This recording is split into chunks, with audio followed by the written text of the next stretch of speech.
بسم الله الرحمن الرحيم نحمده ونصلي على رسوله الكريم أما بعد. There's a statement uh, in Arabic, a story in Arabic, a proverb in Arabic. الشر يبدأ في أصله. What's in the proverb? الشر, the evil, initiates from what? Its smallest form. Evil initiates in very smallest form. And there's a story in Nafs al-Arab. So that there's a war broke up between two villages. What happened? There was a drop of honey, and there's a fly came on the honey. And then the fly was on the honey, so then the cat jumped onto the fly from the side. And then a dog jumped onto the cat. And then when the cat and dog had a fight, this is true, not a parable or true, it could be either way. And then what happened? The person, when his cat was attacked and wounded, he got angry and he attacked this person, and he attacked him back, and then from there, that's all. Harbasus, the Harbasus is one of the Arabs' legendary wars that they had. Basically, what all that happened was, started off with one camel going into the farmland or the land of another person. And he said, how dare this person come into my land? Let this camel come into my land. This is like, you have the hima. This is a sacred, this is our tribe, and this is their property. You do not have the right, nobody else has the right to come into our land. And he killed the camel, revenge, and that war lasted for decades. I don't know, maybe centuries, close to decades it lasted for. Not non-stop, but the attacks on each other lasted because of what? Many of these things, that's why you have kids, when the tarbiyah starts from when you're a young child. Yes, you shouldn't think, oh, the child brought home or an eraser or a pen from school, no big deal. You say, no, it is a big deal. That today's one eraser that they like, don't look at what it is, don't look at the value of the eraser or the value of the pen. Look at what? That child has that quality of now inculcating that bad habit, that they see something, they like it, they take it. That's what theft is. You like it, you're not able to control your desires, and you go and you grab it and you take it. You start off with an eraser, a pencil, you're going to go over to phone, to £5, £10, and leads to theft. So never think of any characteristic, any sin, any crime, any of these things as small. You have small children from the onset. If they have food, you're having food, you have takeaway, and you see that one child is trying to take up more, he's eating really fast, so you can get more than the other kids. Now it's a little kid, they don't understand. But there's a time to train them that don't be greedy about food. Even in joking, you shouldn't be greedy about food, in jokes. Why? Because then this becomes you act out on this. You're following?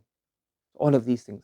So all of these things start off. So even with a small child, even if it's something not important, the characteristics you display there then become your habit. And it becomes what? Your nature. That's why some people have mentioned that there's a hadith that the people who are the غلظ القلوب, غلظ القلوب in the الفدادين, in the أذناب البقر, that the people who look after camels, their tabi'ah, their nature is a lot harsher. Why? Because camels, you have to shout at them, you have to hit them, you have to get them under, it's like hard. And sheep are very soft. So you have to be much more tender. So all the Anbiya look after sheep. So even the way you deal with sheep, the Prophet said that this has an effect on your hearts. Is everybody following? Yes. Now, what I want to go on from here, and I don't know if I put it on or delete it, is that sometimes for football fans, people who follow football or sports, sometimes what happens in sports, whether you should follow sports or not, or some people some people are not fortunate enough to be able to make more use of their time. Some are very fortunate. They're busy. They're doing good stuff. They're doing tilawah, they're doing ibadah, they have family, they have friends, they're doing social work, they're doing constructive things. Alhamdulillah, the time is spent in good things. Some are not fortunate spiritually. Unfortunately, they have a lot of leftover time. So it goes into this. So many people are not, majority of people are not that. So we can discuss that another time. But if you do this, sometimes some things that we do in this is very bad characteristics. And this will become our natural characteristics. Football's not important. Whoever wins the Champions League doesn't matter. Whoever wins the FA Cup doesn't matter. But really, when you start behaving in those things in a way which then starts to affect your own character. So for example, a team won the Champions League this weekend. So everybody else from Manchester City, Man United now, they say, oh, they're not that good. Now what happened now? What happens, the characteristic of doing Ibtalul Haq, that they were the best team. No, it's seriously. Because then what happens? You now training yourself, even though they're the best team, because you don't like that team, you're now becoming to what? The characteristic of basically refuse to accept the truth is now you're building that characteristic inside of you. So even the way the person dealt with the camels, it affected his characteristic. Prophet said this.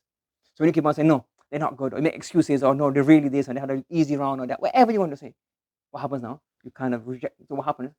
That hasad and hasad.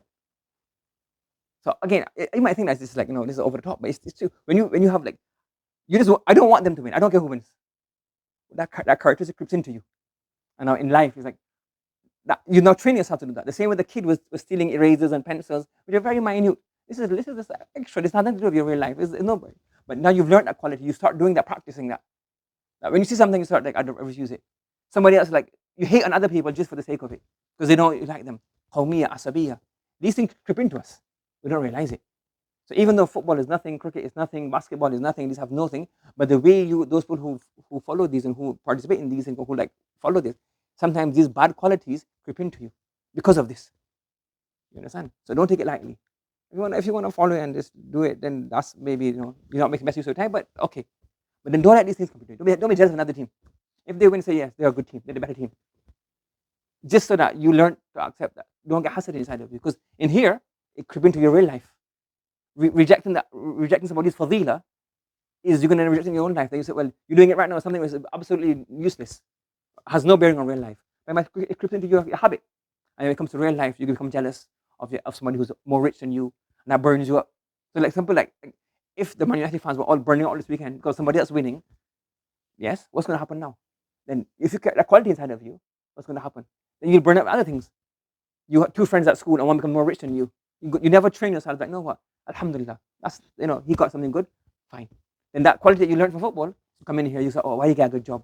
Not really. You start saying bad things about him, enmity, jealousy, hasad. So it may seem like a really like weird thing I'm saying. If you think about it deeply, you realize that what? Don't let these things. So even when you're playing like football, when you play football, it's like one guy's on this side, like on the other side, like 30 meters away, and he thinks it's a penalty. Like he touched the ball in the box, but you can't see it. How can you see it? Even taqwa applies there as well. I can't lie here. If it's, I don't know, I can't see. How can I see from here? How can you shout from 40 meters away, seeing the ball over there? I say, I don't know. You should have even then that sidq.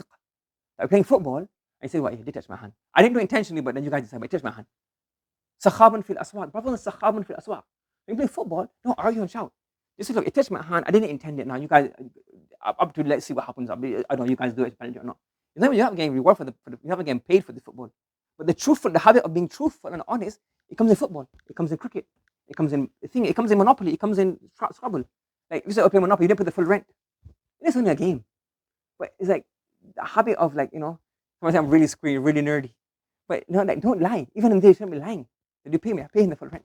In Scrabble, you put the wrong, you change the what do you call it, the thing you get. Don't do that. Because in these small little things, these are not significant. These are games and lahu, and these are things where you pass your time and you relax and all that. But even in there, the things that you start to do, don't cheat in these things. Like I don't know if you have that. We call it beat the street in Leicester. You have that right now. Beat the street. What is it? Trying to get kids to walk around. So you have to take everybody gets a card and you have to go and stop the machine to see how. And if you go from one machine to another machine, and you get 10 points. And trying to get kids to walk around in the park. You know what's going on there. Now, if the parents say, don't worry, I'll do it for you. So the parents take 2-3 cards, all the kids' cards. I'm going to do all of them. What's the big deal? It's nothing. You're not getting money for it. It's just you're teaching that you can lie, you can be dishonest. So nothing. So what I'm saying that all of these things, we don't think of these things as being important. Once the Prophet sallallahu alaihi wasallam, he saw a woman, and the woman saying to the child, "Come," like as if I'm going to give him something. So the Prophet said, "Are you actually going to give him something?" He said, "Yes." So if that was not the case, if you weren't going to give that person something, what would have happened? You would have been lying. There's one muhaddith. He traveled a very nowadays it's don't just Google a hadith. So yeah, hadith has to travel and even from here. Imagine try walking from here to Oldby. You get tired. Imagine walking from here to Nuneaton for a hadith. You can't do that. So they walk from here to Manchester, from here to Scotland, travel from here to Scotland for one hadith. Imagine how much you traveled. He traveled from one place to another place, tired, fatigued, and he went to meet this person who he has heard. He knows a hadith, and he saw the person. He was trying to catch a horse. The horse was training the horse, trying to get the horse. So he put you have the basket, you put in the horse's mouth, or the feed basket. He put that, and he put it there. And when the horse came close, and he grabbed hold of the horse's reins, and there was nothing in the basket. There was nothing in the basket. So he tricked the horse to get the horse to come close to him to get, so he could grab the horse's rein. That muhaddith went back. So I will not take hadith from him. If this person does not have that much taqwa to deceive an animal, how can I be sure he may not be very precautious in the hadith of Rasulullah sallallahu alaihi wasallam? Whether that's a ma'yar of kadhib or not, we're not going to discuss that. Because, even when you're hunting animals, even like mouse, like you have mouse traps, a bit of kadhib as well, isn't it? But he felt a bit of what? He felt like this is not right. I can't take hadith from him. So even in things like this, we should make sure we have honesty, dignity. So that don't let your Islamic characteristics leave you when you're in a football field. Don't let Islamic characteristics leave you when you're playing sports. Don't let Islamic characteristics leave you when you're playing Scrabble or Monopoly. Don't let your characteristics leave you when you're parking outside the house. Don't let characteristics. You're driving a car, and why you be so be? The Prophet said, if you help a person sit on a mount, it's like ibadah. Just try to get out. Get out of the gap of the front street. If you let a person come out, I'm sure that'll fall under a good deed. So wait, no, you can't. Don't come in front of me. That's what we're doing it. They get so anger. You get road rage. Is ghadab part of Islam? So the ghadab, it's not just about don't have ghadab when you're in the masjid. Don't have ghadab in particular places. Ghadab, even when you're like 4 o'clock and 5 o'clock, come back from work and it's absolute road rage, you control yourself. This is, I have to do ghadab. I'm angry now. I'm really frustrated. It's raining. It's lots of traffic. But I'm just going to stay calm. Don't blow your horn. Don't get angry at somebody. Let people pass through. Even this is what. So the Islamic characteristics keep it with you everywhere. Whether you're driving, whether you're traveling, whether you're playing, whether you're in class, whether out of class. Everybody understand this? Okay. Subhanallah wa bihamdihi. Subhanakallahumma wa bihamdika. Wa nashhadu an la ilaha illa anta nastaghfiruka wa natubu ilayk.